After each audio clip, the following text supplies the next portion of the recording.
Bom dia, exatamente. Então, primeiramente, cumprimentar todos que estão nos acompanhando nesse momento e dizer que a nossa questão aqui na Câmara sempre foi debatida em cima, principalmente da educação, do transporte, dos empreendimentos, e são dois temas super importantes que a gente abordou hoje. O primeiro, nas escolas de educação infantil, que é da primeira infância e tudo mais. Recebemos diversas demandas e nós estamos sempre atentos e cuidando tanto internamente como ao redor das escolas. E hoje o tema principal foi, sim, na questão da Escola Frei Ambrósio, que está sofrendo muito com a questão de mofos internos, né, que seriam infiltrações, e também do pátio daquela escola que, infelizmente, nós temos que dar uma atenção especial, porque é buraco onde chegam os alunos, até os pais e vans para deixar esses alunos lá.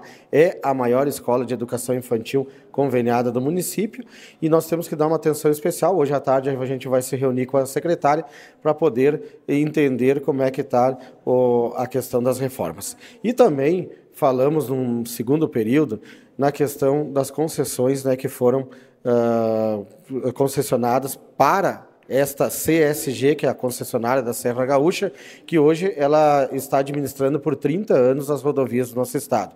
E nós vimos num vídeo que repercutiu em todo o estado do Rio Grande do Sul, aonde chega uma máquina derrubando, né, uma casinha, vamos dizer assim, que aonde este produtor, né, vendia creme, morangos, enfim, sustentava a sua família. E eu, como trabalhando no poder público, a gente tem um entendimento que tem que ser notificado para depois, né, ser autuado ou demolido esta casinha, né, onde a própria família dele tirava o seu sustento.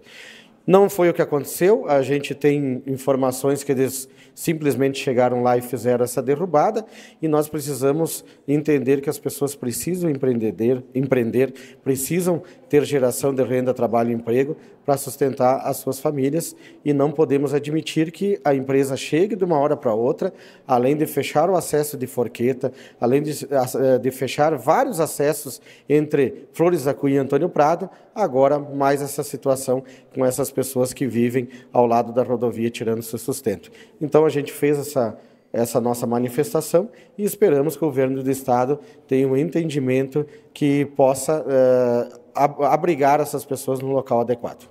Obrigada, vereador. Um ótimo dia. Muito obrigado e até mais.